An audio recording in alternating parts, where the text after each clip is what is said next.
Hi hello അസ്സാം വലൈക്കും welcome back. ഞാൻ ഇന്നൊരു ബീഫിൻ്റെ റെസിപ്പി ആട്ടോ നിങ്ങൾക്ക് ഷെയർ ആക്കുന്നത്. ഇത് നിങ്ങൾക്ക് എന്തായാലും ഇഷ്ടമാവും. അപ്പം നമുക്ക് നേരെ വീഡിയോയിലോട്ട് പോകാം. അപ്പം ഞാൻ എന്താ കുറച്ച് തക്കാളി, ഇതിൽ ഞാൻ വെള്ളിയുള്ളി എടുക്കുന്നില്ല കേട്ടോ, ചീരുള്ളിയാണ് മെയിൻ. അപ്പോൾ ചീരുള്ളിയൊക്കെ തൊലിക്കുക. അതിൻ്റെ മുന്നേ എൻ്റെ ചാനൽ സബ്സ്ക്രൈബ് ചെയ്യാതാണോ നിങ്ങൾ കാണുന്നത്, എന്നാൽ ആ സബ്സ്ക്രൈബ് ഒന്ന് ചെയ്യട്ടോ, ആ ബെല്ലൈക്കനും കൂടി ഒന്ന് അമർത്തി കൊടുക്കുക. പിന്നെ ലൈക്ക് ചെയ്യുക, നിങ്ങളെ ഫാമിലീസിനും മറ്റുള്ളവർക്കൊക്കെ ഒന്ന് ഷെയർ ചെയ്ത് കൊടുക്കുക കേട്ടോ. ഞാൻ ഇതിലേക്ക് എന്താ പറയുക, വലിയ ഉള്ളി ഉപയോഗിക്കുന്നില്ല. തക്കാളി, ചീരുള്ളി, പിന്നെ കുറച്ച് ഇൻഗ്രീഡിയൻസും കൂടി ഉപയോഗിച്ചിട്ടാണ് ചെയ്യുന്നത്. പക്ഷെ നല്ല ടേസ്റ്റിയാണ്.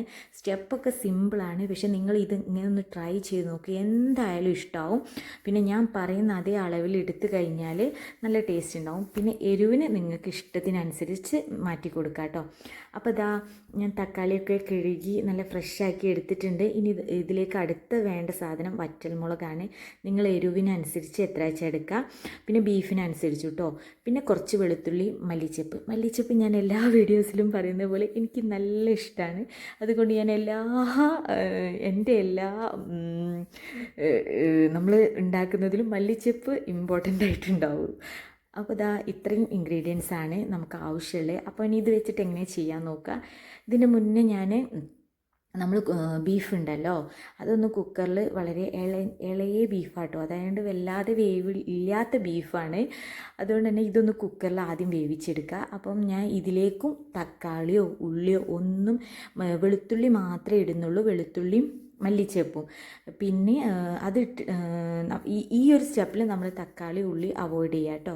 ഇനി ഇതിലേക്ക് കുറച്ച് എന്താ പറയുക, കുരുമുളക് പൊടിയും മുളക് പൊടി വളരെ കുറച്ചിട്ടാൽ മതി. വളരെ കുറവെന്ന് പറഞ്ഞാൽ വളരെ കുറവിട്ടാൽ മതി. മല്ലിപ്പൊടി ഒരു 2 ടീസ്പൂൺ ഇട്ടുള്ളൂ കേട്ടോ. പിന്നെ കുറച്ച് കുരുമുളക് പൊടിയും കുറച്ച് മഞ്ഞൾപ്പൊടിയും. കുരുമുളക് പൊടി ഇതിൽ നിങ്ങൾക്ക് എത്ര എരിവ് അതിനനുസരിച്ച് ചേർത്താൽ മതി. ഇനിയുള്ള സ്റ്റെപ്പിലൊക്കെ നമ്മൾ കുരുമുളക് പൊടി ചേർക്കുന്നുണ്ട്. അപ്പോൾ നിങ്ങൾ 1 സ്പൂൺ ഇട്ടാൽ മതി കേട്ടോ കുരുമുളക് പൊടി. പിന്നെ കുറച്ച് മഞ്ഞൾപ്പൊടിയും കുറച്ച് ഉപ്പും കൂടിയും ചേർത്തിട്ട് നല്ലവണ്ണം കൈകൊണ്ട് തിരുമ്മിയെടുക്കണം കേട്ടോ. അപ്പോഴാണ് ആ ബീഫിൽ നമ്മൾ ഈ മസാലയ്ക്ക് നല്ലവണ്ണം പിടിക്കുള്ളൂ. അപ്പോൾ പിന്നെ ഇതിലേക്ക് ഇനി അധിക വെള്ളമൊന്നും ഒഴിച്ച് കൊടുക്കണ്ട. നമ്മൾ കൈ കഴുകിയ വെള്ളം എന്ന് പറയാറുണ്ടല്ലോ, അങ്ങനെ ഒഴിച്ച് കൊടുത്തിട്ട് ഞാൻ 4 വിസിൽ വരുന്നവരെ വെയിറ്റ് ചെയ്തിട്ടുണ്ട്. അപ്പോൾ ഇത് നമുക്ക് ഇനിയൊന്ന് അടുപ്പത്ത് വെക്കാം. ഇത് അടുപ്പത്ത് വെക്കുമ്പോൾ നമുക്ക് അടുത്ത സ്റ്റെപ്പും ചെയ്തെടുക്കാം. അപ്പോൾ ഇതാ ഒരു പാൻ അടുപ്പത്ത് വെച്ചിട്ടുണ്ട്. ചീരുള്ളിയിലെ നമ്മൾ നേരത്തെ അരിഞ്ഞു വെച്ചാൽ അതൊന്ന് നമ്മളൊന്ന് എന്താ പറയുക, ഓയിലിട്ട് കണ്ടൊന്ന് ചെറുങ്ങനൊന്ന് ഫ്രൈ അല്ല, ഒരു കളർ ചേഞ്ച് ആക്കിയെടുക്കുക. ഈ ഒരു കളറിൽ ആക്കിയെടുക്കുക. പിന്നെ ഇതിലേക്ക് നമ്മൾ ഇങ്ങനെ ഒരു കളർ ചേഞ്ച് ആയി കഴിഞ്ഞ ശേഷം ഇതിലേക്ക് കുറച്ച് വെളുത്തുള്ളിയും കൂടി ഇട്ട് കൊടുക്കുക.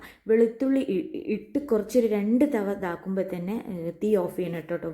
വെളുത്തുള്ളി അധികം ഇട്ടുകൊണ്ട് ഇളക്കി കൊടുക്കരുത്. പിന്നെ അത് മാറിക്കഴിഞ്ഞ ശേഷം അതേ പാനിലേക്ക് കുറച്ച് വറ്റൽമുളക്, നമ്മൾ നേരത്തെ എടുത്ത് വെച്ച വറ്റൽമുളകും കൂടി ഒന്ന് നെരിച്ചെടുക്കുക. അപ്പോൾ ഇതും ആയിട്ടുണ്ട്. ഇനി നമ്മൾ തക്കാളി ഉണ്ടല്ലോ, തക്കാളി ഇതേപോലെ പപ്പടക്കോലിൽ കുത്തിക്കാണ്ട് ഇങ്ങനെ നെരിച്ചെടുക്കണം. അത് കറുപ്പ് തൊലി വരും. കറുപ്പ് തൊലി വന്നോട്ടെ, യാതൊരു കുഴപ്പമില്ല. കറിക്ക് ഒരു കുഴപ്പം വരില്ല. തോലി എടുത്ത് മാറ്റേണ്ടതുമില്ല കേട്ടോ.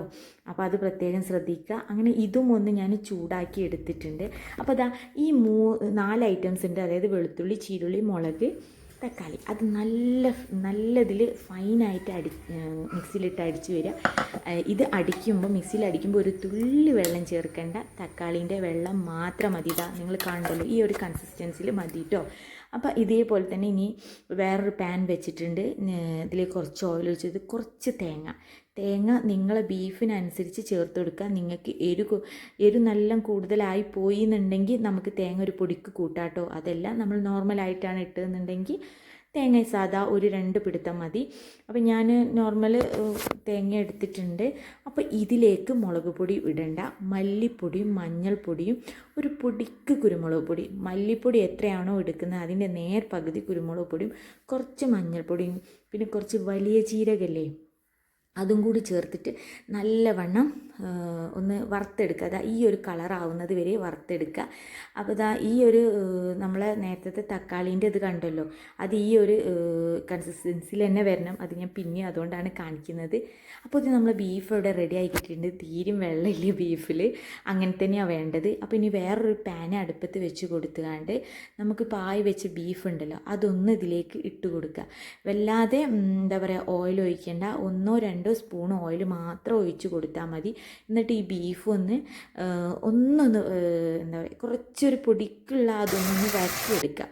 അപ്പോൾ അത് ബീഫ് ഇട്ട് കൊടുത്തിട്ടുണ്ട്. ഇനി അതൊന്ന് ജസ്റ്റ് ഒന്ന് ഇളക്കി കൊടുത്തതിന് ശേഷം നമ്മൾ നേരത്തെ അരച്ച് വെച്ച തക്കാളി, വറ്റൽമുളക്, ചീരുള്ളി എന്നിവയൊക്കെ ഉണ്ടല്ലോ, അതിൻ്റെ ഒരു മിക്സ് നമ്മൾ എന്താക്കുക അത് ഇതിലേക്ക് ആഡ് ചെയ്ത് കൊടുക്കുക കേട്ടോ. കാരണം ഞാൻ പിന്നെയും കാണിക്കുന്ന ഇതിൽ വെള്ളം വേണ്ട, തക്കാളിൻ്റെ ആ വെള്ളത്തിൽ മാത്രം അടിച്ചെടുത്താൽ മതി. എന്നിട്ട് അതും കൂടി ഇതിലേക്കൊന്ന് ആഡ് ചെയ്ത് കൊടുക്കുക. ആഡ് ചെയ്ത് കൊടുക്കുമ്പോൾ വളരെ 1-2 സ്പൂണ് വെള്ളം ഒഴിച്ച് കൊടുക്കുക കേട്ടോ, ഏത് മിക്സിയിലേക്ക്. കാരണം അതിലുണ്ടാവുമല്ലോ പിടിച്ചിരിക്കുന്നത് ഒന്നാവാൻ വേണ്ടിയിട്ട്. എന്നിട്ട് ഇത് നല്ല മിക്സാക്കി എടുക്കുക. അപ്പോൾ ഈ ഒരു സമയം കൊണ്ട് തന്നെ നമ്മളെ തേങ്ങ നേരത്തെ നമ്മൾ പാനിലിട്ട് ചൂടാക്കി വെച്ച് തേങ്ങ ഉണ്ടല്ലോ അതും ഒന്ന് അരിച്ചെടുത്ത് വരാം കേട്ടോ. അപ്പോൾ അത് അരിക്കുന്നതിൻ്റെ ഇടയിൽ തന്നെ ഞാൻ കുറച്ച് വെളുത്തുള്ളിയും മല്ലിച്ചെപ്പും ഇട്ട് കൊടുക്കുക. വെളുത്തുള്ളിയും മല്ലിച്ചെപ്പും ഈ സ്റ്റെപ്പ് എന്തായാലും ചേർത്ത് കൊടുക്കണം കേട്ടോ. ഇനി ഇതാ ഞാൻ തേങ്ങയൊക്കെ അരിച്ചെടുത്ത് വന്നിട്ടുണ്ട്. ആ തേങ്ങയും കുറച്ച്